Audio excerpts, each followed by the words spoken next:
KL menghela napas panjang, debu kuno yang menempel pada sampul naskah panduan peta bintang zenit terasa kasar di ujung jemarinya.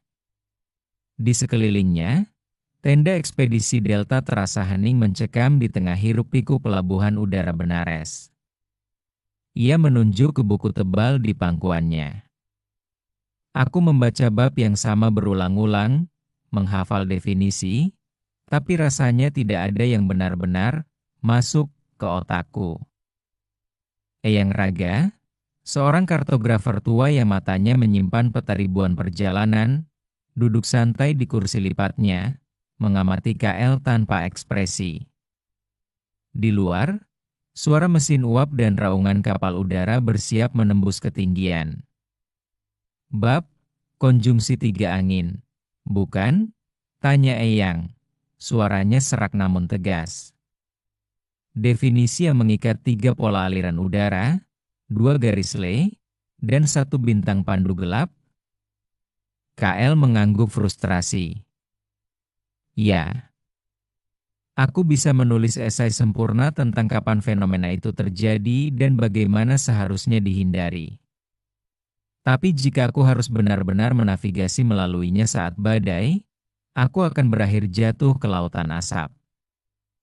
Itu semua hanya kata-kata mati, Eyang. Eyang Raga tersenyum tipis, senyum yang menunjukkan pengalaman pahit. Tentu saja. Buku ini, KL, hanyalah cangkang. Cangkang tidak menghasilkan mutiara, ia hanya memberitahumu bentuk yang harus dicari. Kau ingin tahu apa itu? Konjungsi tiga angin? Kau harus merasakannya di bawah lambung perahumu, di telapak tanganmu saat kau memegang kemudi. Tapi kita harus segera berangkat, sela KL. Target kita, kuil matahari terkubur di atas awan karst, hanya bisa diakses dalam jendela navigasi sempit selama konjungsi itu terjadi. Jika aku tidak menguasai teorinya. Teori adalah peta yang dilipat, potong Eyang. Petualangan adalah peta yang terentang. Bawa bukumu itu. Jangan letakkan di tasmu. Letakkan di sampingmu, di mana matamu bisa melihatnya setiap kali kau berhadapan dengan bahaya. Waktu kita sempit.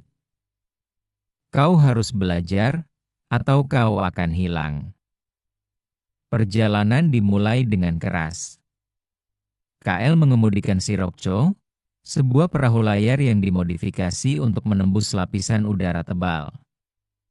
Tujuan mereka adalah celah navigasi yang dikenal sebagai gerbang senyap, pintu masuk menuju gugusan pulau melayang yang tersembunyi jauh di atas atmosfer, awan karst. Tantangan pertama datang sebelum mereka mencapai ketinggian jelajah. Sirokco terperangkap dalam pusaran angin dingin yang tak terduga, sebuah fenomena yang dalam bab 4 buku panduan disebut arus balik kelam. KL teringat definisinya, pola sirkulasi angin yang berlawanan arah dengan rotasi planet, sering disalahartikan sebagai pusaran statis. Membutuhkan penyesuaian sudut layar sebesar 12,5 derajat dan pemotongan daya dorong secara simultan. KL panik. Ia mulai menghitung sudut 12,5 derajat. Tangannya gemetar. Lupakan angkanya, teriak Eyang Raga dari belakang, mencengkeram tiang utama. Apa yang dikatakan bukumu tentang rasa angin itu? KL memaksa dirinya mengingat bukan definisi matematis, tetapi deskripsi kualitatif yang ia anggap puitis dan tidak penting. Arus balik kelam ditandai oleh ketukan ritmis pada layar, bukan tarikan konstan. Ia merasakan ketukan itu sekarang, seolah-olah tangan raksasa menampar-nampar layar secara berkala. KL mengenyahkan angka, memotong daya dorong, dan memiringkan kemudi hingga ketukan itu berubah menjadi dengungan stabil. Itu bukan 12,5 derajat yang dihafalnya, melainkan 15 derajat. Arus balik kelam bukan definisi, Tapi irama, pikir KL, saat mereka lolos dari pusaran itu, hampir tanpa celah. Selama minggu berikutnya, setiap kesulitan yang mereka hadapi adalah ujian langsung dari naskah Zenith. Definisi yang dihafal KL mulai terlepas dari keterbatasan kertas dan tinta. Ketika mereka harus melintasi jembatan kabut kristal, KL teringat bab 7 yang membahas tentang kepadatan udara. Di buku, itu hanya tabel yang menyebutkan tekanan barometrik ideal, 1013 hapak. Namun, di tengah kabut yang membutakan, tidak ada alat yang bekerja. KL meraih bukunya, mencari keterangan pinggiran. Saat kepadatan tepat, kabut akan terasa hangat dan kering di permukaan kulit, bukan dingin. KL membiarkan bukunya jatuh ke pangkuannya. Ia menutup mata. Ia tidak mencari angka di alat ukur, ia mencari rasa yang dijelaskan dalam teks kuno itu. Ketika udara terasa sedikit lebih hangat dan sedikit kurang lembab, ia memberi perintah, "Maju." Kita di tengah jembatan. Mereka melewati celah itu dengan sempurna. KL menatap bukunya. Ia tidak lagi melihat teks, ia melihat pengalaman yang dienkapsulasi. Setiap kata sifat, setiap metafora aneh yang dulu ia abaikan sebagai hiasan, kini menjadi kunci praktis. Tantangan terbesar menanti mereka di ambang awan karst. Disinilah, konjungsi tiga angin seharusnya terjadi.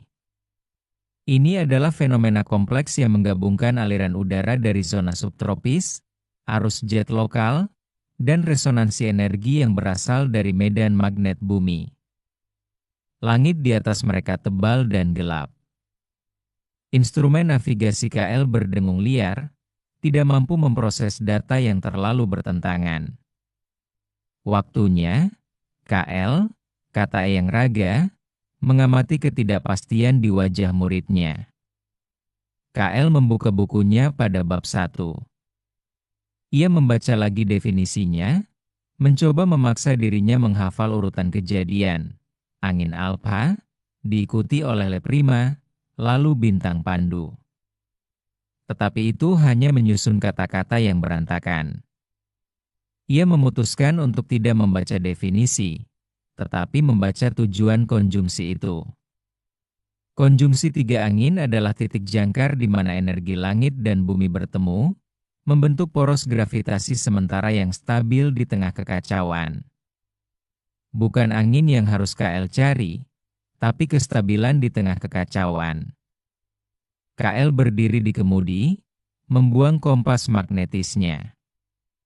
Ia memejamkan mata dan mendengarkan. Ia mendengar raungan angin alpha, suara yang ia kenal dari bab 5 sebagai tangisan singa.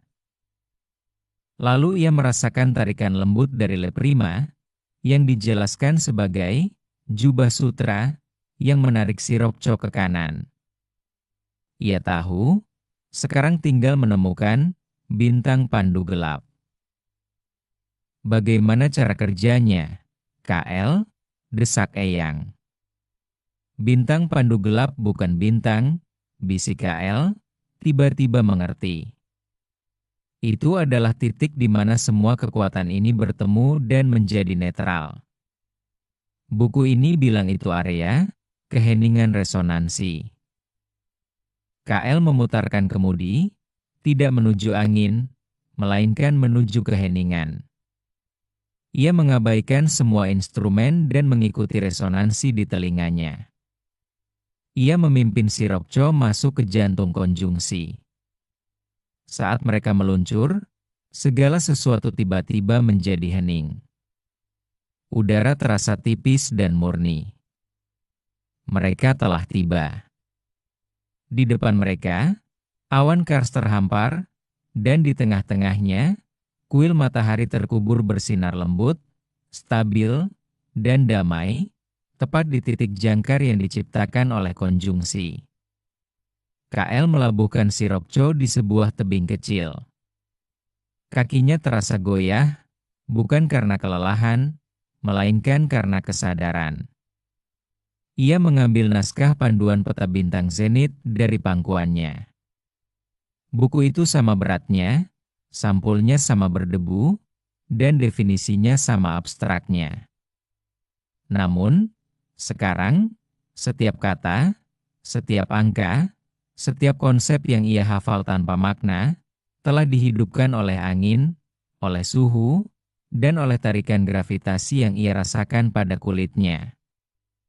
Ia tidak lagi menghafal.